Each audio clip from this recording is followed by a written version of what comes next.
चंद्रशेखर आजाद के इस बयान के बाद अखिलेश यादव की टेंशन बढ़ सकती है। Welcome to my YouTube channel. Uttar Pradesh में 10 सीटों पर होने हैं उपचुनाव, जिसमें एक तरफ समाजवादी पार्टी और बीजेपी में कड़ा मुकाबला माना जा रहा है। दूसरी तरफ कांग्रेस भी लोकसभा चुनाव में जीत हासिल करने के बाद अपनी दावेदारी मजबूती से ठोक रही है। क्या इंडिया अलायंस में 5-5 सीट का समझौता हो जाएगा? क्या कांग्रेस को 5 सीट मिल पाएंगी? एक तरफ ओवैसी साहब ने भी एंट्री कर दी है, तो अब चंद्रशेखर आजाद साहब ने भी एंट्री कर दी है। उसी तरफ मायावती जी ने अपने कैंडिडेट अनाउंस करना स्टार्ट कर दिए हैं, तैयारी शुरू कर दी है। तो चंद्रशेखर आजाद साहब जो कि नगीना से सांसद बने हैं, सांसद बनने के बाद उनको जो मोटिवेशन और हिम्मत है वो बढ़ गई है और लोगों के दिल में उनके लिए मोहब्बत और ज्यादा भी हो गई है कि ये शख्स हमारी आवाज उठाता है, ये वो। तो लोग उनकी पार्टी से काफी प्रभाव हो रहे हैं। तो उन्होंने भी ये ऐलान कर दिया है। मैं आपको चंद्रशेखर आजाद साहब की क्लिप सुनाऊंगा।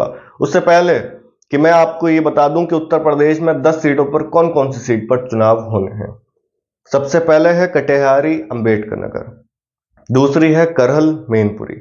अब करहल जो है मेन सीट है, हॉट सीट, सॉरी, करहल जो है हॉट सीट है। हॉट सीट इसलिए है क्योंकि उत्तर प्रदेश के पूर्व मुख्यमंत्री और समाजवादी पार्टी के अध्यक्ष अखिलेश यादव जी वहां से विधायक थे, 2024 में एमपी बने, तो वो सीट खाली हो गई। अब देखना यह है कि समाजवादी पार्टी करहल में अपना जो उनका दबदबा है वो कायम कर पाएगी, अपनी जीत बरकरार रख पाएगी, या फिर बीजेपी जीत सकती है। देखना यह है। इसलिए ये चुनाव इंटरेस्टिंग होने वाला है क्योंकि ओवैसी साहब और चंद्रशेखर आजाद साहब ने भी इसमें एंट्री कर दी है अपनी। चंद्रशेखर आजाद साहब ने अकेले चुनाव लड़ने को कहा है। मैं आपको उनकी वीडियो दिखाऊंगा। मिल्कीपुर अयोध्या। अब मिल्कीपुर की सीट भी हॉट है क्योंकि जो फैजाबाद के सांसद हैं अवधेश प्रसाद साहब, उनकी पूरे हिंदुस्तान में चर्चा थी, आप लोगों ने काफी देखा होगा, सुना होगा। यहां तक कि अखिलेश यादव साहब ने, राहुल गांधी जी ने, इन सब ने तारीफ करी उनकी। तो अब देखना यह है क्या मिल्कीपुर की सीट जो समाजवादी पार्टी का गढ़ है, क्या वो बचा पाएंगे?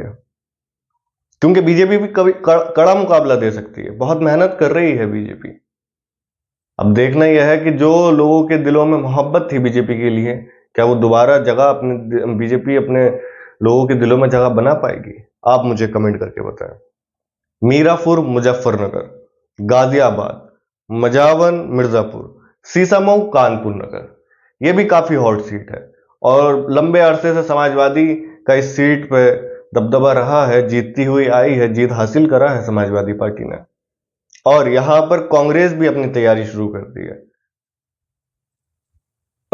कांग्रेस ने अपनी तैयारी यहां पर शुरू कर दी है। अमेठी से जो सांसद हैं कांग्रेस के, वो उन्होंने कानपुर में जाकर मीटिंग करी और फिर प्रेस कॉन्फ्रेंस में बात करते हुए उन्होंने कहा कि हम पूरी तरह से तैयार हैं, हमारा हाई कमांड फैसला करेगा कि इस सीट पर हम इंडिया अलायंस का समाजवादी की तरफ जाती है, कांग्रेस की तरफ, या हम अकेले लड़ने के लिए भी तैयार हैं। हमारा हाई कमांड फैसला करेगा, उसके बाद हम देखेंगे, लेकिन हम बिल्कुल तैयार हैं चुनाव के लिए। लोकसभा में कामयाबी मिलने के बाद, थोड़ी कामयाबी मिलने के बाद कांग्रेस का मनोबल बढ़ा है, कॉन्फिडेंस बढ़ा है। तो अब कांग्रेस चाह रही है कि यूपी के अंदर वो अपना थोड़ा सीट वीड और लोगों के दिलों में जगह बना ले। तो क्या आप मुझे कमेंट करके बताएं, क्या कांग्रेस लोगों के दिलों में जगह बना पाएगी या नहीं? तो सीसामऊ की सीट क्या अखिलेश यादव की पार्टी, समाजवादी पार्टी, बचा पाएगी अपनी या नहीं, या फिर बीजेपी वहां पर लोगों के दिलों में जगह बना लेगी? खैर अलीगढ़, फूलपुर प्रयागराज, कुंदरकी मुरादाबाद। कुंदरकी की बात करें तो यह भी एक हॉट सीट है और यहां पर असदुद्दीन ओवैसी साहब की पार्टी की एंट्री हो गई है। मैंने 2-4 दिन पहले एक वीडियो डाली थी कि जो मुरादाबाद के जिला अध्यक्ष हैं उन्होंने मीटिंग करी वहां पर। मीटिंग के बाद बोला कि हम पूरी मजबूती से चुनाव लड़ेंगे। उनके कार्यकर्ताओं ने भी बात करी, उस पर भी मैंने वीडियो बनाई है, आप लोग देखें जाकर। तो AIMIM के कैंडिडेट 2022 में चुनाव लड़ते हैं, जिस वक्त समाजवादी पार्टी की एक हवा चल रही थी कि आप लोग अच्छी तरीके से समझ सकते हैं कि आएगी, मुसलमान सपोर्ट कर रहा है कि समाजवादी आएगी, समाजवादी आएगी। तो अब उपचुनाव में ना तो किसी की सरकार बनती है, ना तो कोई मुख्यमंत्री बनता है, ना कोई सरकार पे इस पर असर पड़ता है। तो अब देखना यह है कि 2022 में कुंदरकी सीट से एआईएमआईएम को इतनी हवा में भी 15,000 के आसपास, 14,000 15,000 के आसपास वोट मिला था। क्या उत्तर प्रदेश उपचुनाव में उत्तर कुंदरकी की जनता, कुंदरकी की आवाम एआईएमआईएम के कैंडिडेट पर भरोसा करेगी, असदुद्दीन ओवैसी साहब पर भरोसा करेगी या नहीं? आप लोग मुझे कमेंट करके बताएं। अब चंद्रशेखर आजाद साहब की ये वीडियो सुन लेते हैं। चुनाव को लेकर क्या कुछ तैयारी है? आजाद चुनाव के लिए कल पार्टी की मीटिंग थी, उसमें तय हुआ है कि उपचुनाव आजाद समाज पार्टी मजबूत से लड़ेगी। अकेले लड़ेंगे चुनाव? हाँ, अकेले लड़ेंगे, अपने दम पे लड़ेंगे, जनता के साथ मिलकर लड़ेंगे। मंगलौर के लिए कहा था आपने कि चुनाव लड़ेंगे, लेकिन वहां पर मैंने कई इंटरव्यू में कहा है कि पार्टी जो फैसले होते हैं वो स्टेट लीडरशिप के होते हैं। स्टेट लीडरशिप ने मना कर दिया लास्ट टाइम, इसलिए चुनाव नहीं लड़ पाए। चंद्रशेखर आजाद साहब ने कहा है कि हम 10 की 10 सीटों पर चुनाव लड़ेंगे, अकेले चुनाव लड़ेंगे। तो क्या अखिलेश यादव साहब की टेंशन बढ़ सकती है? क्योंकि असदुद्दीन ओवैसी साहब की पार्टी के उत्तर प्रदेश के अध्यक्ष जनाब शौकत साहब ने कहा है कि हम भी 10 की 10 सीट पर चुनाव लड़ेंगे, उपचुनाव में हिस्सा लेंगे, 10 की 10 सीट उपचुनाव में लड़ेंगे।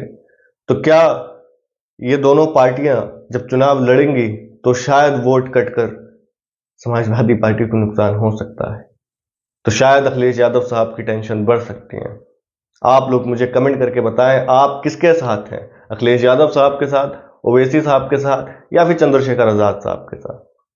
इसी और मुंबई में भी अखिलेश यादव साहब ने, महाराष्ट्र चुनाव में भी अखिलेश यादव साहब ने हिस्सा लेने की, अपना चुनाव मजबूती से लड़ने की उम्मीद करी जा रही है उनकी, क्योंकि 2 विधायक उनके वहां पर मौजूद हैं। तो अब लोकसभा चुनाव के बाद, कामयाब होने के बाद, अखिलेश यादव साहब कोशिश कर रहे हैं कि उनकी पार्टी पूरे इंडिया में अलग अलग राज्यों में चुनाव लड़े और मजबूत बने। जैसे कि अब कश्मीर में भी नाम अनाउंस हो गए हैं समाजवादी के कैंडिडेट के, तकरीबन 20 कैंडिडेट के नाम अनाउंस करे हैं। मैं आप उस पर भी वीडियो बनाऊंगा। आप हमसे जुड़े रहें, चैनल को जरूर सब्सक्राइब करें, वीडियो को जरूर लाइक करें।